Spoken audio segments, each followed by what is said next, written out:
não vai pôr o óculos, não? Pior. Olá, boa tarde. Meu nome é Alex Xavier e eu não vou falar de títulos aqui, de graduação, de pós-graduação, de mestrado.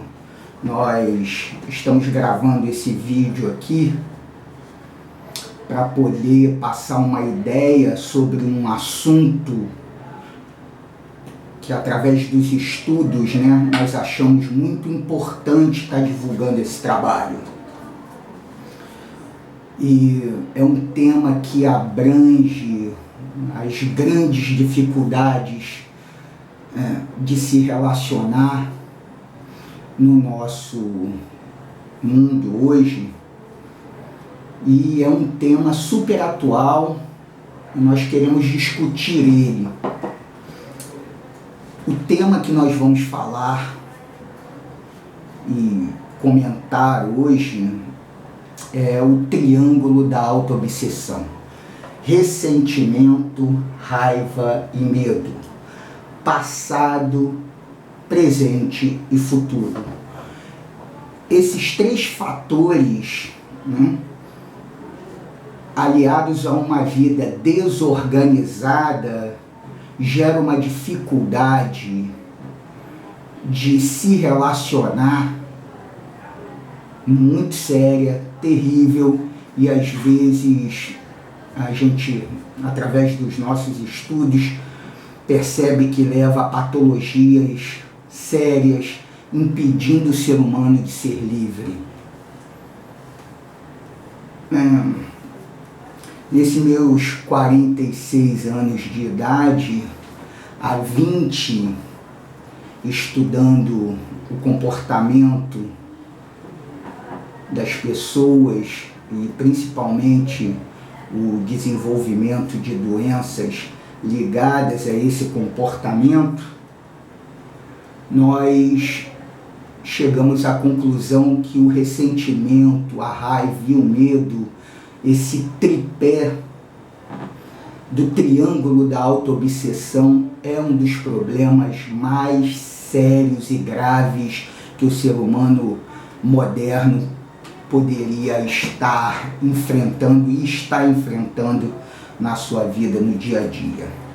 O ressentimento, a palavra já diz, é ressentir do passado. Ele não trabalhado, ele não inventariado, traz uma série de dificuldades para se viver no presente, gera raiva no presente, porque quando uma pessoa ela não cuida deste passado através de processos de inventário, através de um acompanhamento, um acompanhamento que a ciência e a espiritualidade pode apoiar o indivíduo. E esse futuro que fica comprometido por este passado ressentido, este presente com raiva e esse medo do futuro, forma este triângulo que é o triângulo da autoobsessão. E hoje nós vamos, neste vídeo aqui, tratar da questão do ressentimento. Ressentir. Como é que isso funciona dentro do triângulo da autoobsessão? Por exemplo, se eu já vivi algo e dentro desta vivência eu não consigo identificar qual foi o sentimento, qual foi a minha responsabilidade e os motivos daquele ato, ele continua repetindo na minha vida, no presente, através dessa falta de leitura, desse mau acompanhamento. Vou dar um exemplo para a gente poder entender isso. Um exemplo corriqueiro, banal. Eu, nas minhas palestras, quando eu vou falar para pessoas que querem aprender sobre essas disfunções mentais e emocionais, nós damos o exemplo do muro amarelo. Vamos dar um exemplo aqui. Vamos imaginar um muro amarelo, que é essa parede aqui. Vamos dar um exemplo. Aqui acontece um fato qualquer, aonde eu, como ator principal, sofro qualquer tipo de abuso, sou agredido. Vamos transportar isso para a infância. Por exemplo, eu tomo uma surra do meu pai ou da minha mãe, ou eu sofro um abuso, e o pano de fundo é o muro amarelo, essa faixa verde aqui. Vamos imaginar esse cenário aqui.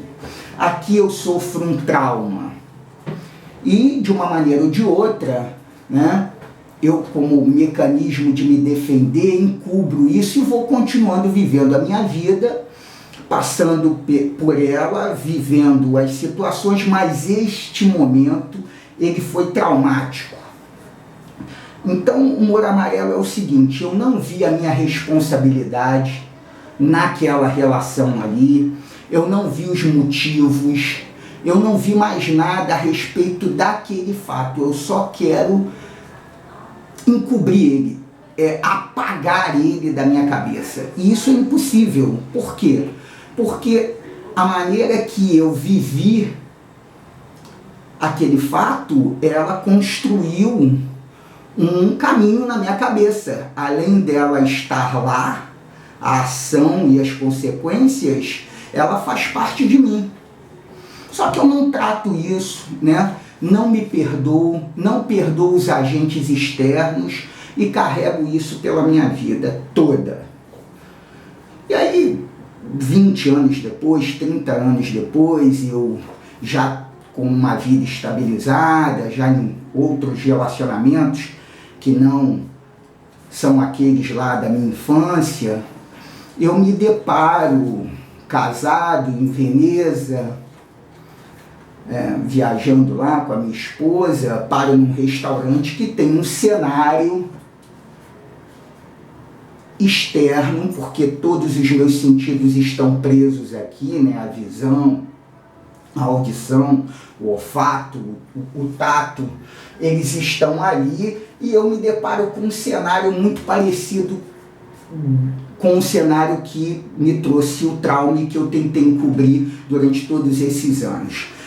O simples fato de estar ali, naquela relação, e eu captar através dos meus sentidos um cenário muito parecido, dentro da minha cabeça corre um caminho e vai lá e acessa, né, aquilo que o doutor Augusto Cury fala com muita competência, aquela janela emocional, através deste pensamento em que eu organizo com os meus sentidos e levo lá, naquele momento onde eu sofri o trauma. Nesse momento eu começo a maltratar minha companheira, eu maltrato o garçom, eu maltrato o rapaz da gôndola, porque eu ressinto, eu volto a sentir aquela primeira emoção e o desconforto daquele fato que está lá há 20 anos atrás e eu não trabalhei, eu não o expus, eu não coloquei ele na superfície para eu olhar aquilo, se tiver de perdoar, perdoar, se eu tiver de corrigir, corrigir. Então eu não faço isso. E nesse momento em que eu não trabalho este passado, ele automaticamente se transforma numa raiva no presente, né? Então, passado, presente e futuro, ressentimento, raiva e medo. O que nós estamos querendo demonstrar aqui é que com um programa de 12 passos, com os acompanhamentos, as terapias em grupos ou individuais, esse ressentimento do passado ele pode ser trabalhado. Eu posso ser livre no presente e ter uma visão de futuro bastante coerente. Não aquele medo que me domina e me paralisa, como nós estamos acostumados a acompanhar aí com as pessoas que a gente trabalha o programa. Então, tudo começa nesse ressentimento do passado. E nós vamos estar interrompendo aqui para daqui a pouco estarmos falando sobre a raiva do presente e o medo do futuro. Gostaríamos de todos que estão vendo o nosso vídeo acessassem aí as redes sociais, né, o nosso site, e que vocês façam bom proveito desse material. Eu agradeço do fundo do coração e ao Deus que eu sirvo e compreendo. Muito obrigado. Glaucio, terminei aqui a primeira parte. Esse ficou bom.